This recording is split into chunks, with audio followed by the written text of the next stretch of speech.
လာရှိုးတွင်ဆိုင်ကယ်လူရဲ့သူ3ဦးကိုဓားဖြင့်ပြန်လည်ခုခံရာတခိုးတဦးသေဆုံးပြီးခုခံသူကိုလူတက်မှုဖြင့်ပြန်လည်ဖမ်းဆီးထားပါတယ်။ရှမ်းပြည်မြောက်ပိုင်းလာရှိုးမြို့တွင်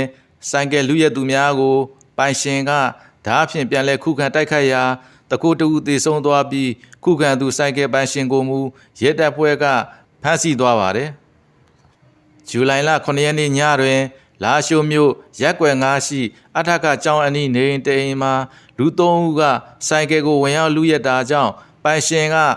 ဓားနဲ့ပြန်လည်ခုခံရာတခိုးတဦးသေဆုံးသွားပြီး2ဦးထွက်ပြေးလွတ်မြောက်သွားခဲ့ပါတယ်။အိမ်ရှင်က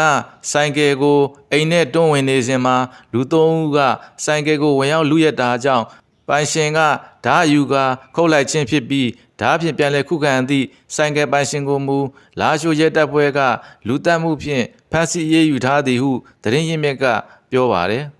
။အမှုအခင်းကအိမ်ရှိမှာပဲဖြစ်သွားတာဗျ။အိမ်ထဲကိုဆိုင်ကယ်သွင်းဖို့လုပ်နေတော့လာလူလို့ဓားနဲ့ပြန်ခုတ်လိုက်တာတခိုးတယောက်ကအမှုအခင်းဖြစ်တဲ့နေရာမှာပဲတည်သွားတယ်ထွက်ပြေးသွားတဲ့2ယောက်ကတော့လွတ်နေတယ်ဖမ်းမိတယ်လို့မကြားရသေးဘူး။လူရဲမှုတွေကခဏခဏဖြစ်နေတော့စားရှိတဲ့လူနဲ့တွေ့တော့တခိုးတွေပြန်ခံရတာပေါ့ဗျာကိုခုခံကာဝယ်ရင်းဖြစ်သွားတာပဲလေဟုဖြစ်စဉ်ကိုသိရှိသူဒေသခံတအုပ်ကပြောကြားပါတယ်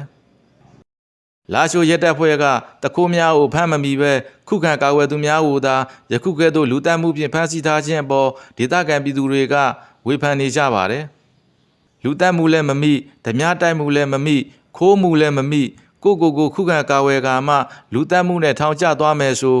ဥပဒေကတခိုးကာဝယ်ဖို့ပဲဖြစ်မှာပေါ့ဟုလာရှိုးဒေသခံတအုပ်ကပြောဆိုထားပါတယ်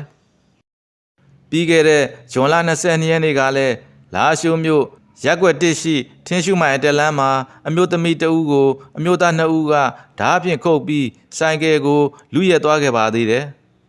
ဒီအမှုတွေမှာတော့တရားခံကိုဖမ်းဆီးရမိခြင်းမရှိသေးပါဘူး